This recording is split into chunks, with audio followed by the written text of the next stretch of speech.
Hello, my name is Wade Nomura, and this is Rotary Serving Our Community.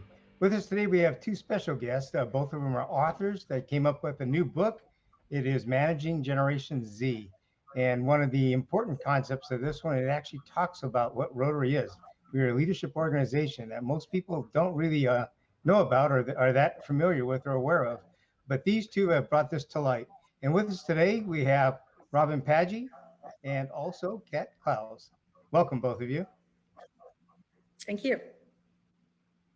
I want to start with you, Thank you. Robin. I want you to tell us a little bit about yourself, your personal life and your professional life. I'm a training development specialist with an organization called WorkLogic HR, which is a human resources outsourcing company in Bakersfield, California. I create and deliver training primarily for supervisors to teach them how to be good supervisors. And over the course of the years, grappled with different issues in the workplace, and generations is one of them, different generations and how to manage them. And so this is a topic that's been of interest to me for about the past decade. And the big issue was on training millennials, but now it's shifted to training Generation Z. I also am a member of Bakersfield Twilight Rotary. I am a past president, and also I'm president-elect for this upcoming year. Great, sounds good. How long have you been in Rotary? Probably about 15 years total. Wow. I was in one club in Bakersfield for a couple of years, and then I was out of Rotary. And then my husband, who's also in Rotary, let me know that a new club was forming in Bakersfield. It was going to meet in the evening. He thought I might be interested in it. I was, and so I am a charter member of Twilight Rotary, and we've been in existence. This is coming up on our 11th year. Right. And what gets you into Rotary? Well, community service. And so that's one of the things that we talk about in Rotary is when was your Rotary moment? And your Rotary moment is when you understood that I'm not just in Rotary to make connections in order to help my professional development. I'm in Rotary because it really feels good to help other people. And so I had several of those Rotary moments, but that key one is the one that you always remember, and that's when you figure out service above self is good, and it feels good, and it does good, and I wanted to continue to be a part of that. Great. Thank you, Robin. Kat, I'm going to come to you next. Tell us a little bit about yourself. So I have a business in Bakersfield, California called March Consulting, and I help students with college admissions and career planning. So I actually work with Gen Z on a daily basis. And a couple of years ago, I saw a big shift in the way that we needed to teach our students about the admissions process and the possibilities out there. And the more research I did, the more I realized that we had a generational shift. And being a millennial myself, it was the first time that I had experienced in the workforce a shift in a generation. So we completely redid our work processes and how we go about teaching students about the admissions process and how to set goals and things like that so that they can go to schools that fit them really well and eventually into highly successful careers. Great. Sounds good. And how about you in getting into Rotary? How did you end up in Rotary here? So I was actually an interactor when I was in high school, and I would love to say that I joined Interact for service reasons, but really a really cute boy asked me to be an Interact. And so I showed up to a lunch meeting one day and I got hooked. I really liked it. One of our local Rotary clubs here in Bakersfield had invited the Interact Club to one of their big events. And it was the first time that adults had asked me my opinions on things. And so I graduated, of course. We did not have a Rotaract where I was. I didn't know that you could start one. And so I waited until I could join Rotary in my professional life. And I joined Bakersfield Twilight. Great. That's a great story. Yeah, thank you for that one. I'm going to go back to Robin. Question is, I believe you were the one, your name showed up first here. What made you decide to write a book? Well, Kat is already a published author. She wrote a book in 2015 about how to apply for college. So taking what she taught students in her business and made it into a book. And we were at a Rotary social and we were chatting, and I asked her if she's going to write another book. And she said she thought she would write one for Gen Z on graduating from college and going into the workplace and how to be successful in the workplace.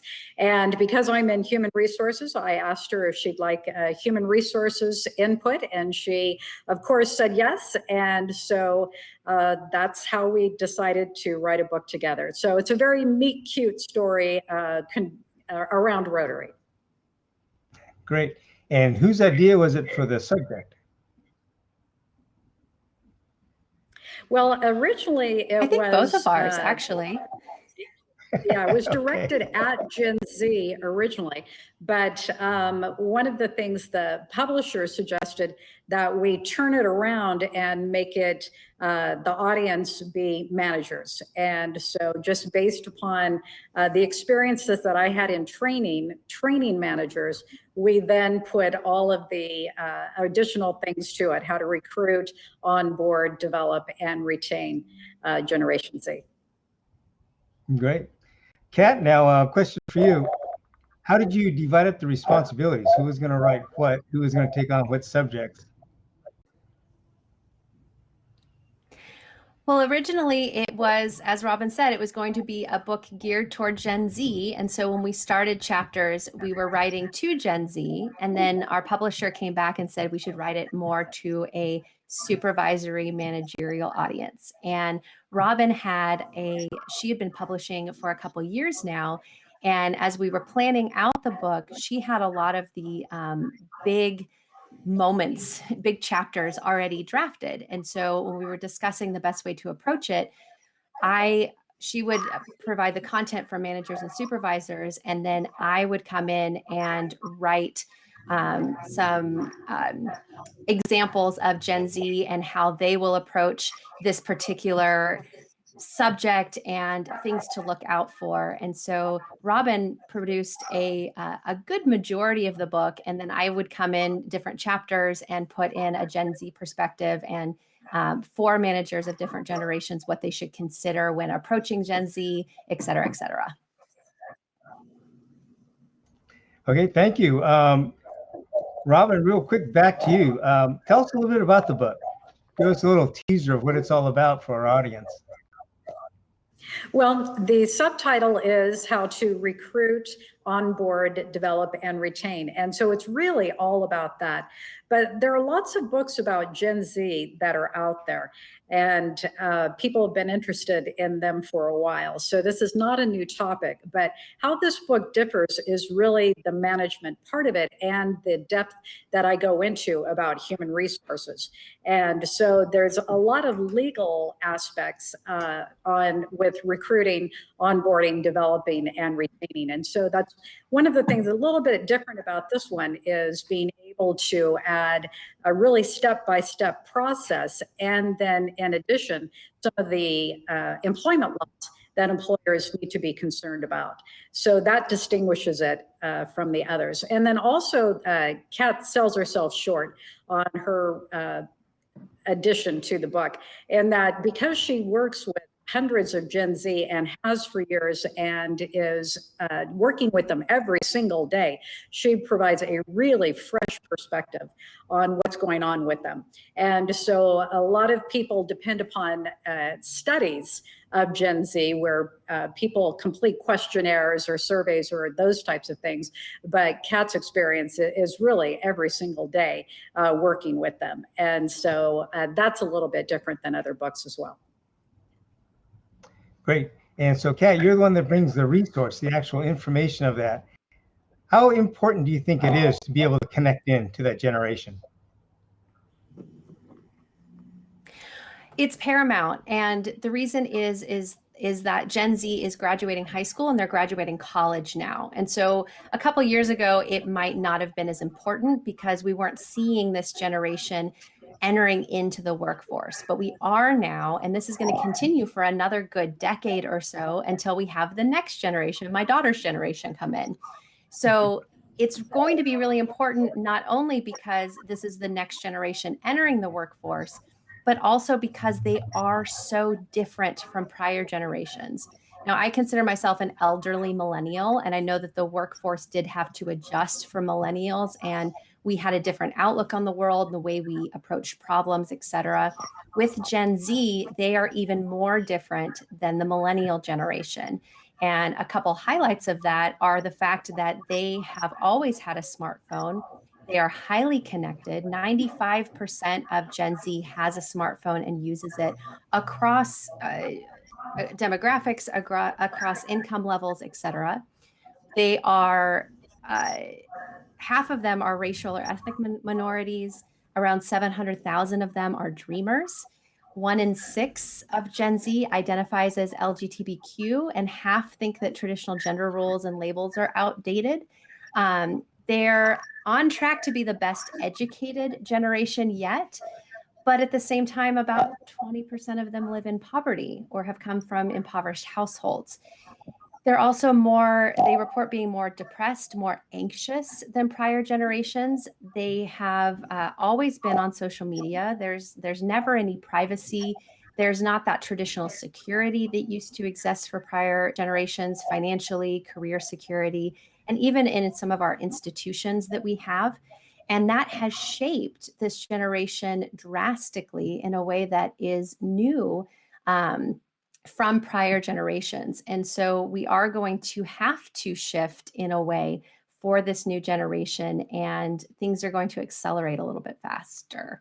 So that's a big reason why a lot of companies out there should care that this new generation is entering the workforce, is they just are so different from prior generations. Great. Continue on that line.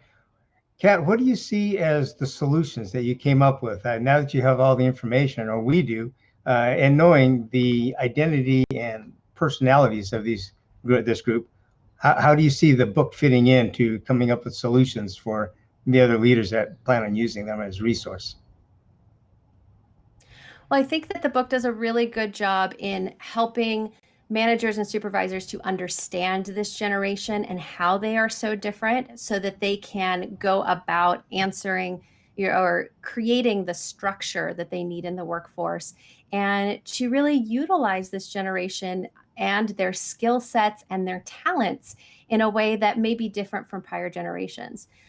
I do want to make sure that we're not stereotyping an entire generation. Of course, as a millennial, I know that we've destroyed every industry according to different media outlets, et cetera.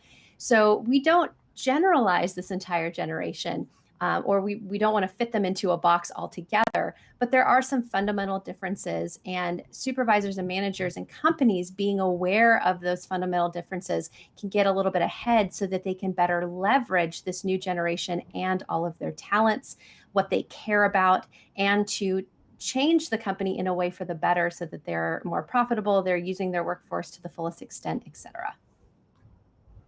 Great. Thank you. Then back to you, Robin. Question for you. What did you have as a takeaway yourself from the information that you're given from Kat? I see it as possibly having a few or more, maybe aha moments, like, oh, I didn't even think about that.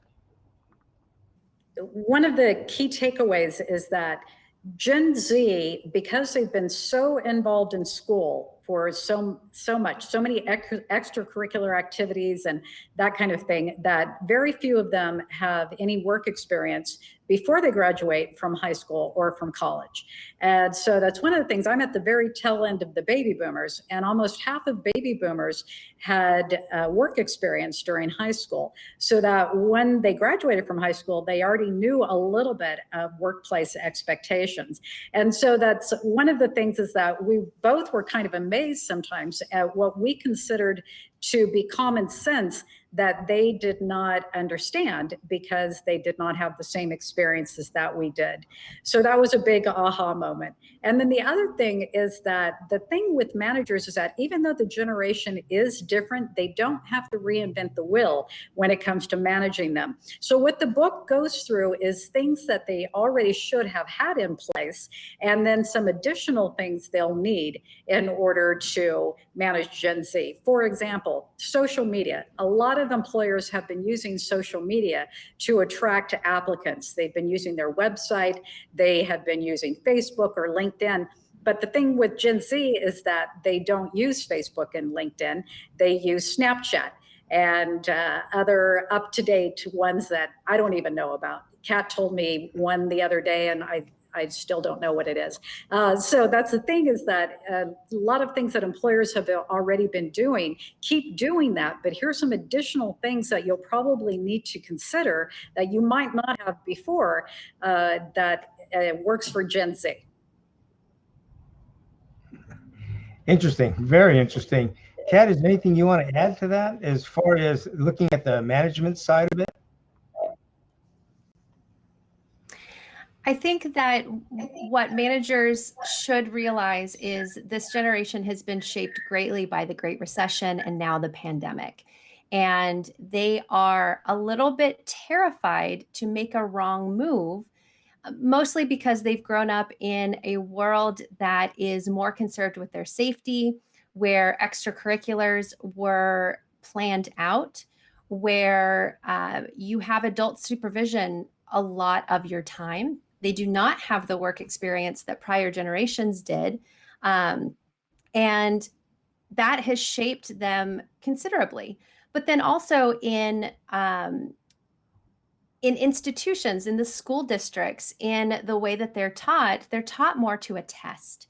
And there is always a right answer on that test. And so some of the ways that they learn has been different, and that has shaped their view of maybe trying and failing or getting a wrong answer. And so that contributes also to some of the depression and anxiety that we see in making a wrong move. They're very risk averse in that way.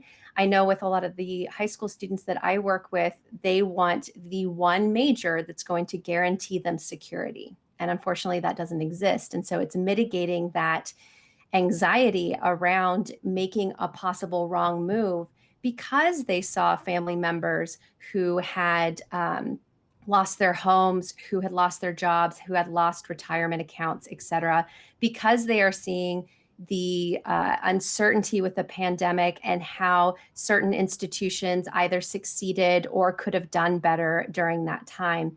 This is all shaping who they are. And so if you are approaching this generation from the perspective that they're going to be the same as prior generations, you are going to be disappointed. But they do have a lot of skills. They are very adaptable. They are very connected. They're very vocal. They are highly involved in social issues. They're very connected to their values and what they believe in and the progress that they want to make. And so studying a little bit more about this generation will only help you to better utilize, again, their talents for your organization. I know that in approaching this new generation from a company standpoint, not only on the client side, but on an employee side, that is making a big difference in what we're able to accomplish. I know that some of the tried and true traditional ways of approaching things, I have to be more open. And instead of saying this is the way that we do it and that's the end of it, opening up for ideas has allowed us to think outside the box a little bit, to think about things differently, and it has helped us as a company. And so approaching this generation not from I got to learn another generation, the millennials were bad enough, and really opening to your mind to the possibilities, I think that will make you really successful as a company as a whole. Great. That's great. Great information. Robin, back to you.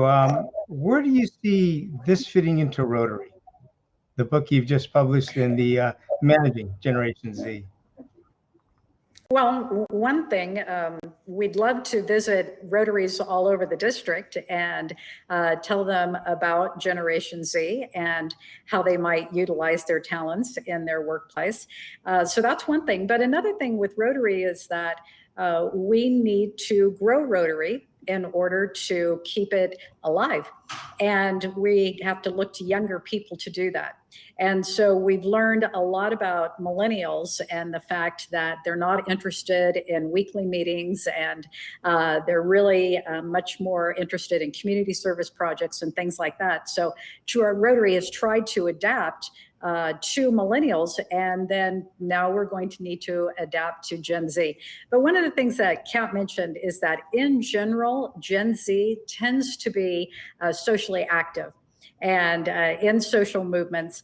And our Interact Club here in Bakersfield is Centennial High School, and it's huge, and those kids are really active.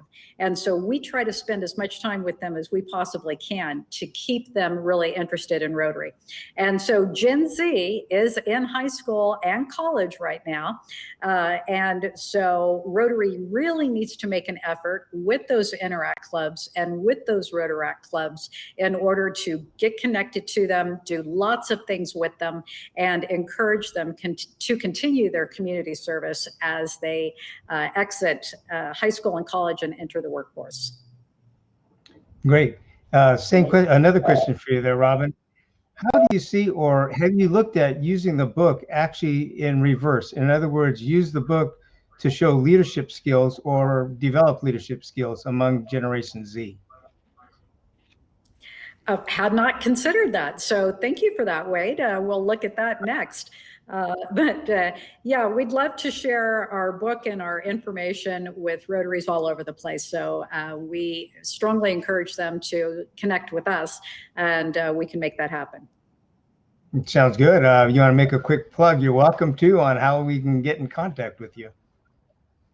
You bet. So there is my email address, and you're welcome to reach out to me. I kind of do the scheduling for Kat and myself. And so again, we'd love to go on a road trip and do a book tour. Sounds good. By the way, this is seen in 26 different countries, so it may be a long road. Oh, well, that's good. That's fine. We'll do it. There you go. Just to let you know. Kat, back to you. Tell us a little bit about your experience and what you see the advantages of this book in benefiting Rotary. Well, like Robin said, we are going to be relying on millennials and Gen Z to fill membership positions in the upcoming couple decades, really. And I saw a shift as a young professional a couple years ago. I was fortunate to be in Bakersfield Twilight Rotary, which is famous for being very welcoming to all different types of people, all different ages. And I was fortunate enough that they were willing to place me in a leadership position and to embrace those changes and ideas and to let me run with some of those ideas. And so I think that from a Rotary perspective, invite in millennials and Gen Z to your board meetings, to leadership positions, get them involved, because we are a highly active service generations between the both of us. The only thing that you want to look out for is that's the way we've always done it. We see that in Rotary a lot. And so be open to their suggestions and include them in this conversation, especially from an Interact perspective. I'm an Interactor and I joined Rotary, which I know is not we don't have a high conversion rate there. So if we can improve that conversion rate and keep Interactors and Rotaractors in Rotary, I think that will make a significant difference. So, approaching this generation, learning more about them, I think that that's just going to help Rotary to continue into this new century. Great. And what do you think about Gen Z and the benefits that Rotary would bring them? Have you thought about that? This is for Kat. Maybe a little bit in approaching them. Videos would be better. Gen Z, like through social media videos, Instagram Reels, TikTok, that sort of thing. would reach them, I think, a little bit better in making suggestions and giving them tips in smaller sizes than expecting them to sit down to a huge book. Not that Generation Z doesn't read, but a majority of the information that they get is from online, from social media, and from videos. Even podcasts, podcasts and audio clips. And so approaching them would be, for a Rotary Club, it would be a little bit more important for them to diversify their message. And then on our end, from a book perspective, helping Gen Z to learn a little bit more about how the other generations are going to view them and how to, come to a comparable middle ground, right? There's a lot that Gen Z, and then I know as a millennial, I have learned from Rotary, and I've had some amazing mentors through Rotary, and that's something that is invaluable. And so emphasizing that with this new generation and how they can make those connections and being willing to listen to someone who has a different perspective, right? I think those are all ways that we can, from a Gen Z millennial perspective, interact more with Rotary. Great. Thank you. Real quick, as we close, then tell the audience why they should buy the book. Well, I'll jump in and go It's a first. roadmap. Perfect. Yeah. Well, and actually, Kat, that was perfect. It is a roadmap, a step-by-step instruction manual on how to manage people, especially Gen Z. Sounds very good. Well, thank you. We are now approaching the end of the show, so I'd like to thank you both for joining us, and I look forward to seeing the book. It sounds like it's actually very fascinating. I love leadership, and it's always hard to connect in with that next generation, as we've seen. So, and based on the information that you've given us, it's an excellent book. I'd like to thank everybody for listening in, and if you're interested, please reach out to take a look at this one. It's Managing Generation Z by Robin Paggi and Kat Clowes. With that, everybody, thank you very much for your time. I hope you enjoyed the show. We will see you all next time.